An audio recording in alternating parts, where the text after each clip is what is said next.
53 BC, a Roman army set out to conquer the kingdom of Parthia, the gateway to the riches of the East.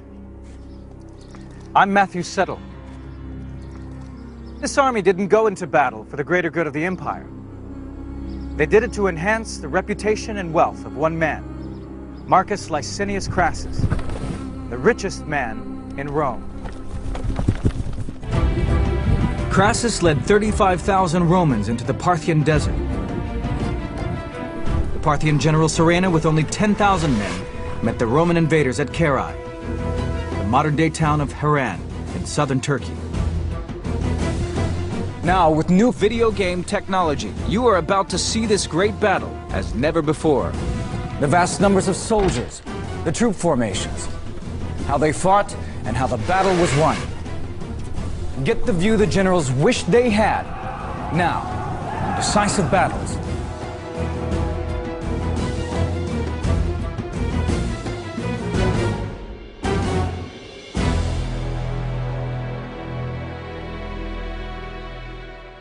In 60 BC, all power in Rome was shared between three men: Julius Caesar,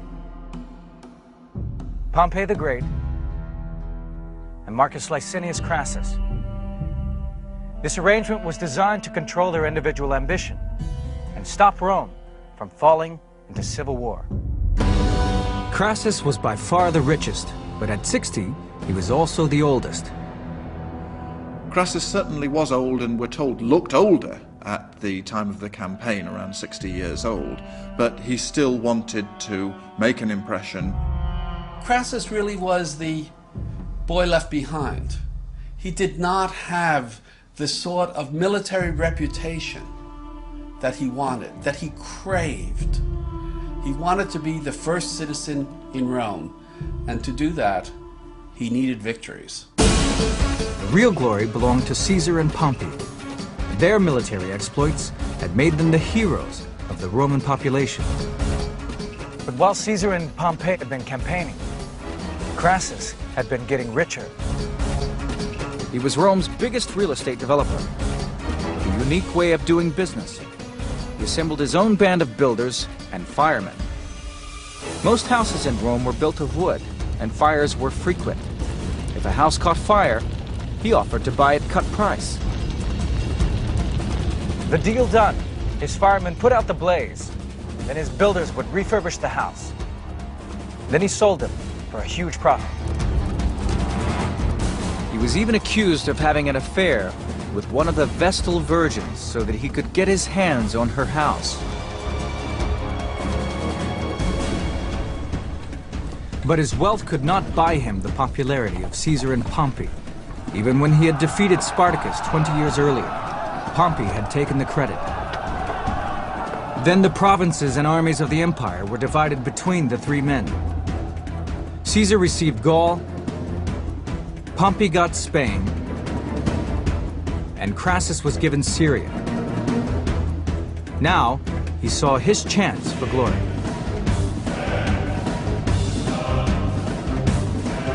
Crassus decided to win acclaim by expanding the empire eastwards into Parthia, then India, and as far as China and to what the Romans called the Outer Sea. The fact that Parthia had a peace treaty with Rome was conveniently ignored. Crassus saw Parthia as an opportunity, as a political opportunity, as a financial opportunity. He was governor of Syria. He, of course, could protect Roman Syria against any threats, and he used that as an opportunity to invade Parthia. In 54 BC, he arrived in Syria. Crassus had always joked, a man doesn't have enough money till he can buy an army and still have some left over. Now he would put his money where his mouth was. He recruited 7 legions, 4,000 light infantry, and another 4,000 cavalry, a total of over 35,000 men. His son Publius, who was serving with Caesar in Gaul, arrived to lead the cavalry. In the summer of 54 BC, he crossed the Euphrates and entered Parthia. The Parthian king sent ambassadors and offered to let him return to Rome in peace. Crassus replied he would conquer their country. Well, the ambassadors laughed and said that hair would grow on their palms or their hands before that would happen. None of this deterred Crassus. The king of Armenia offered his help on the condition that the army marched through the mountains of the north. But Crassus's plan was to go by the shortest route, straight across the desert. He turned down the offer, and the king and his cavalry rode off. Crassus led his legions on into the arid landscape. It was burning hot. They knew that somewhere, out there in the haze, was the Parthian army. The Parthians were very, very different from the Roman Empire, almost the antithesis. The Parthians were a much more feudal type empire. They were based almost entirely on horsemen. The Parthian army was designed to operate in the wide open spaces of the desert. It would not seek a head-on clash with the legions. That would be playing the Romans at their own game. The Parthians were horse soldiers. Most were mounted archers who fired from horseback. These people were the masters of maneuver. They were swifter than any other cavalry. They could fire their weapons at a gallop, not only galloping towards the enemy, but also, even as they galloped away from the enemy, they would turn round and they would fire back over the hindquarters of the horse. And this, of course, is immortalized as the famous Parthian shot. They were supported by the cataphracts, heavily armored cavalry with long spears. The army was led by Surena, a young general in his late 20s. He had 10,000 archers and cavalrymen, and his baggage train contained hundreds of camels, loaded with bundles of spare arrows. The Roman army was tired and thirsty, and low on supplies, but Crassus remained confident. While he was expecting to run into a Parthian advanced guard at any minute, he believed the main battle was still some days away. But as he arrived near the city of Carrhae, his scouts told him that the Parthian army was approaching. Crassus was shocked by the news and immediately began to organize his troops into a defensive formation. His general Cassius suggested the legions form a long line to avoid being outflanked. At first Crassus agreed, but then he ordered them into a hollow square which could be defended against an attack from any direction. On each side he placed a wing of cavalry and infantry. One wing was commanded by his general, Cassius, the other by his own son, Publius. Crassus had risked everything to become a battlefield hero and win the riches of the East. Now only death or glory awaited him. 53 BC. Crassus has led 7 legions deep into the Asian desert. He wants to be another Alexander the Great and march into India. But at Carrhae, the Parthian army stands in his way.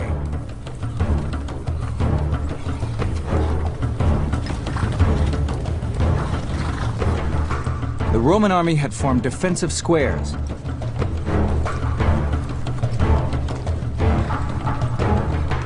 Most of the officers now wanted to rest their troops until the following morning, but Crassus' son Publius was eager to fight the enemy. Crassus agreed and urged his army on. His soldiers would have to eat and drink while on the march.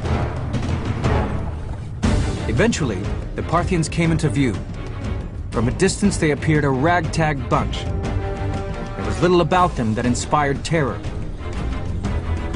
This was because Surena had ordered his cavalry to cover up their armor with blankets and animal skins. Then, as they came close, he gave the order to throw off the covers. Suddenly, the Romans saw rank after rank of cataphracts, their breastplates and horse armor gleaming in the sun. Surena sent 1,000 cataphracts thundering towards the Roman square.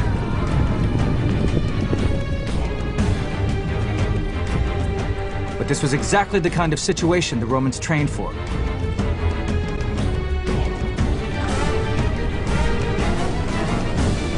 Superbly disciplined, their wall of shields was impenetrable, even to the heavy spears of the cataphracts.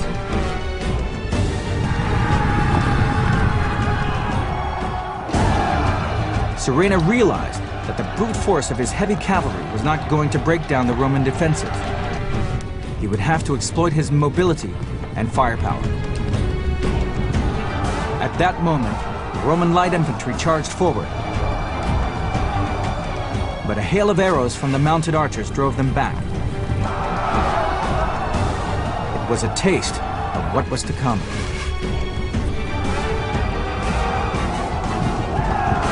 What happened next was like a scene from a western.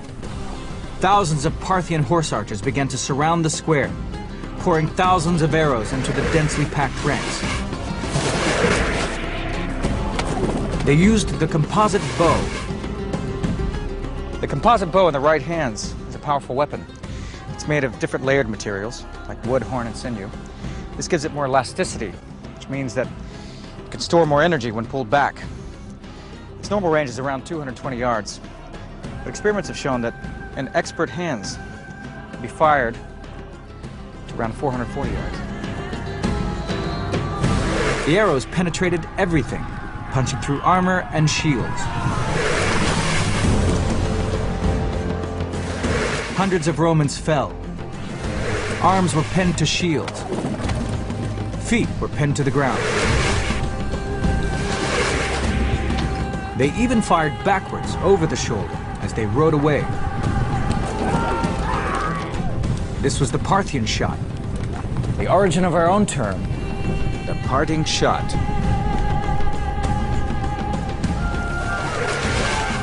But the bulk of the Romans were still unscathed, sheltering behind and beneath their large shields. Crassus knew that if the square held, the Parthians would soon run out of arrows. This was the problem with archers. They could play a key role in battle, but would eventually run out of ammunition. Missile weapons in ancient warfare were nothing like as decisive as they had become in modern wars. Because of the low velocity, you could guard against them with shields. So it really was just a matter, usually, of outweighting the enemy's missile supplies. But Surena had planned for this eventuality. Hundreds of camels loaded with arrows were brought forward to replenish the archers. The Parthian logistics, the use of camels to bring more water and particularly more armaments in the form of arrows, really just stretched the Romans beyond their limits. Crassus was now in a desperate situation. The trouble was, Crassus hadn't had any military experience for the last 20 years, and that was where the great problem was, and he was old. Crassus sent a message to his son Publius and told him to take 1,000 cavalry and 8 cohorts and attack the Parthian horsemen. Otherwise, the square would be entirely surrounded.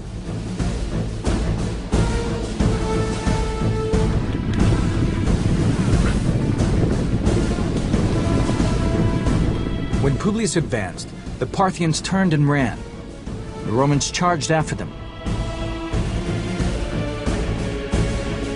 Crassus and Publius thought they had the enemy on the run, but they were in for a dreadful shock. 53 BC. Crassus, the richest man in Rome, has invaded Parthia. He needs a quick victory to increase his political power back home. His son Publius has driven off the Parthian attack.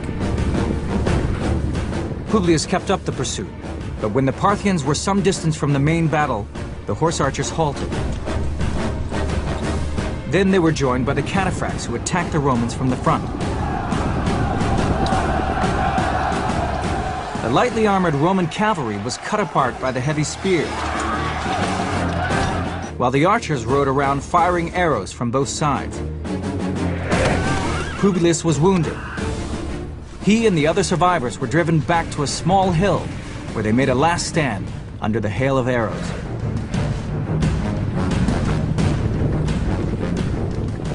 Publius refused to be taken alive. When he went to stab himself, an arrow pierced his hand, so he ordered his armor-bearer to kill him with his own sword. The Parthians cut off his head and stuck it on a spear. Several miles back, Crassus was completely unaware of any of this. The assault had eased. He had a moment to breathe.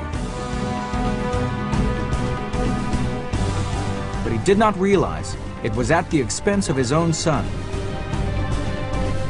He disbanded the square and lined up his troops in normal battle order. At that moment, the Parthians returned. To his horror, Crassus saw the lead horseman brandishing his son's head on a spear. It was a devastating effect to all who saw it. Needless to say, this was rather demoralizing. This was the final disaster for Crassus. He maintained his dignity. He got through the remainder of the day saying, "It is my loss, it is not your loss. Fight on." But that night, he collapsed altogether. Now the cataphracts attacked the Romans head-on with their heavy spears, while the archers rode around the flanks, raining arrows into the tightly packed formation. Some of the Parthians shoot directly, others shoot arrows up into the air, which will come down from the top, and you can't use a shield simultaneously against both those. They have long-range bows and arrows, and the Romans could not close with them. That was the problem. They had to put up with this constant hail of arrows. But it was close to nightfall, and this saved the Romans. Crassus was too distraught to take any major decisions. When it was dark, Cassius and the other commanders decided to move out of their positions and head for the nearby town of Carrhae.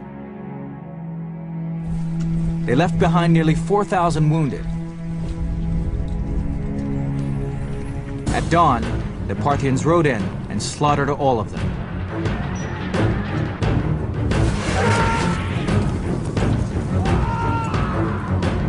Then the Parthians marched to Carrhae. Carrhae is not a big place. There's a large army now crammed within its walls. It's not provisioned for a siege. If the Romans simply stay there, then they're going to run out of food. They have to break away to real safety, which is actually up in the mountains, back in Roman territory. So once again, when the darkness fell, they moved out. But they had gone no distance before they came under attack again. The Parthian archers inflicted massive casualties, but the exhausted Romans kept up a fierce resistance. Crassus's officers covered him with their shields to protect him. But unfortunately, some of the men seem to see the only way out as being to have a peace settlement.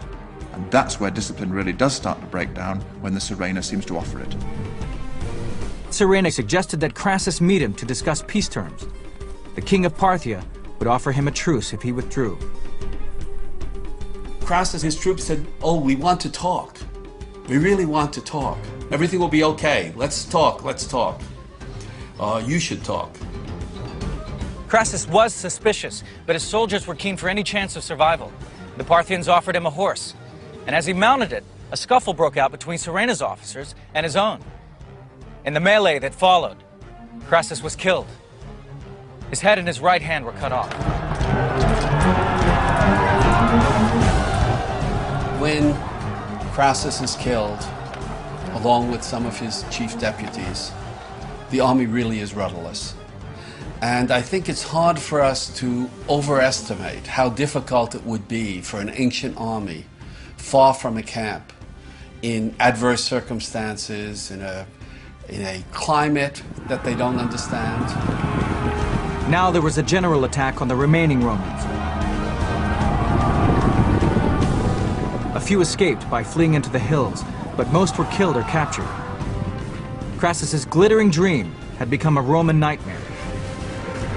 Since he entered Parthia, 20,000 Romans had been killed and another 10,000 taken prisoner. His 7 legions were no more. Their 7 eagle standards had been captured. There was no greater dishonor. Surena returned in triumph to King Herodes. When he arrived, the king was watching a play which featured an actor holding a severed head. He threw him the head of Crassus to hold instead. In the space of 6 months, Crassus has gone from being the richest man in Rome to a prop in a Greek play.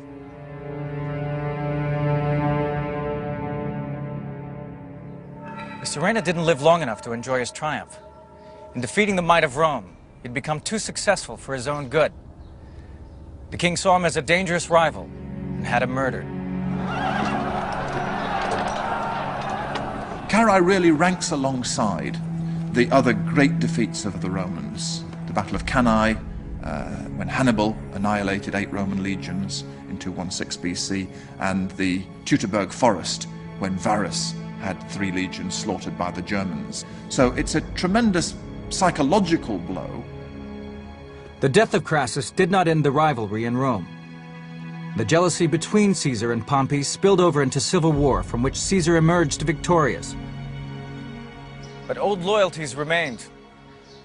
Crassus's general, Cassius, was one of the few who made it back to Rome. And 15 years later, he would be one of the conspirators who stabbed Julius Caesar to death.